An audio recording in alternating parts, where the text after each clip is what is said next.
అక్క చెల్లెమ్మలకు సున్నా వడ్డీ కింద చెల్లెమ్మలను తమ కాళ్ళ మీద తమ నిలబెట్టేందుకు ఏకంగా 1,05,00,000 మంది అక్క చెల్లెమ్మలకు మంచి జరిగిస్తూ వైఎస్ఆర్ సున్నా వడ్డీ కింద ఇచ్చినది అక్షరాల 4,968 కోట్ల రూపాయలు ఈ ఒక్క పథకం ద్వారా మాత్రమే ఇచ్చింది.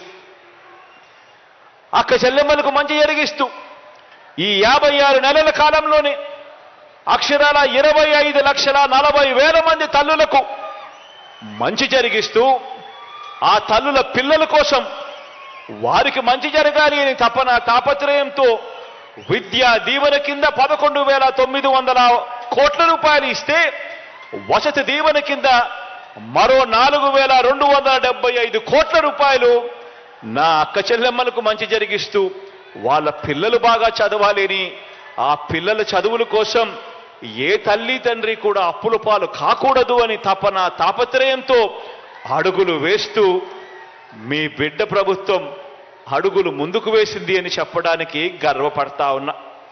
వీటి అన్నింటితో పాటు నా కాపు అక్క చెల్లెమ్మలకు ఈ 56 నెలల కాలంలోనే కాపు నేస్తం కింద 2,028 కోట్లు ఇచ్చాం. నా పేద ఓసీ అక్క చెల్లెమ్మలకు మంచి జరిగిస్తూ ఈబీసీ నేస్తం కింద మరో 1,257 కోట్ల రూపాయలు వారి సాధికారతకు కూడా అందించినది కూడా మీ బిడ్డ ప్రభుత్వమే అని కూడా చెప్పడానికి గర్వపడతా ఉన్నా.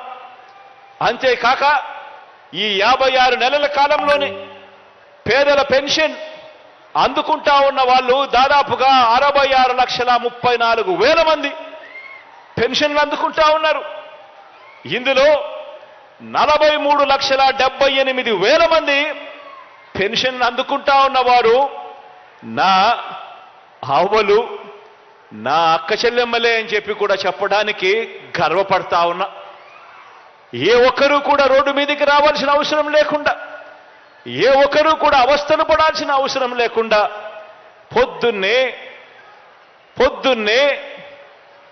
గుడ్ మార్నింగ్ చెప్తూ చిరునవ్వుతో ఏకంగా వాలంటీర్ ఇంటికొచ్చి అవ్వా బాగున్నావా అని చెప్పి అడుగుతూ పెన్షన్ సొమ్ము చేతిలో పెట్టిపోతా ఉన్నారు అని అంటే ఇది కూడా జరుగుతా ఉన్నది కూడా మీ బిడ్డ ప్రభుత్వంలోనే అని కూడా చెప్పడానికి గర్వపడతా ఉన్నా.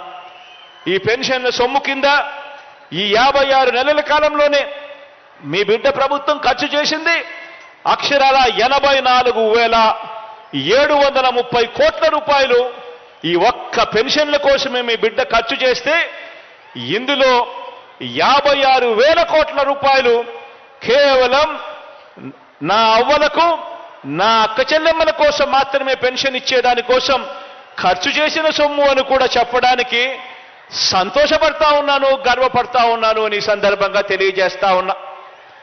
చిరు వ్యాపారాలు చేసుకుంటా ఉన్న నా అక్క చెల్లెమ్మలకు మంచి జరగాలి అని చెప్పి జగనన్న తోడు ద్వారా ఇచ్చిన వడ్డీ లేని రుణాలు 2,610 కోట్ల రూపాయలు అయితే చేదోడు ద్వారా నా అక్క చెల్లెమ్మలకు మంచి జరిగిస్తూ వాళ్ళకిచ్చిన సొమ్ము 404 కోట్ల రూపాయలు కేవలం నా అక్క చెల్లెమ్మలకు ఈ 56 నెలల కాలంలోనే ఇవ్వగలిగాము అని కూడా ఈ సందర్భంగా చెప్పడానికి గర్వపడతా ఉన్నా. ఈరోజు ఇన్ని కార్యక్రమాలు ఏదైతే నేను చెప్పాను ఇవన్నీ కూడా ఆలోచన చేయమని అడుగుతా ఉన్నా.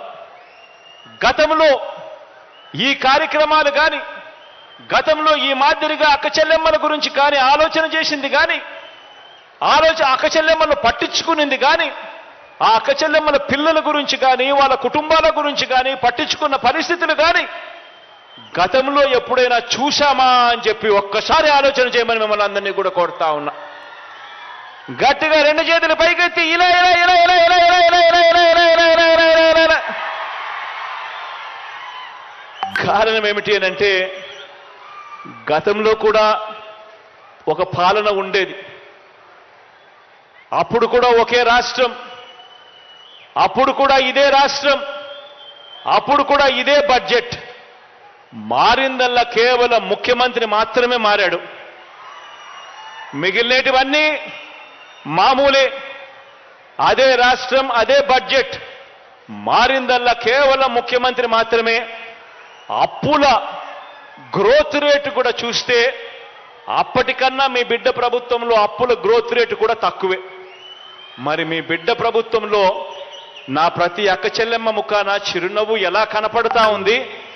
గతంలో 5 సంవత్సరాల పీరియడ్లో ఆ గతంలో ఎందుకు అక్క చెల్లెమ్మలకు ఈ మంచి జరగలేదు అన్నది ఆలోచన చేయమని అడుగుతా ఉన్నా. కారణం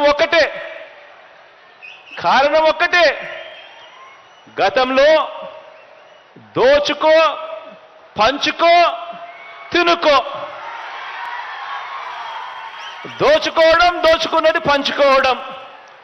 ఈరోజు మీ బిడ్డ ప్రభుత్వంలో మీ బిడ్డ బటన్ నొక్కుతున్నాడు, నేరుగా నా అక్క చెల్లెమ్మల కుటుంబాల ఖాతాల్లోకి డబ్బులు పోతా ఉన్నాయి.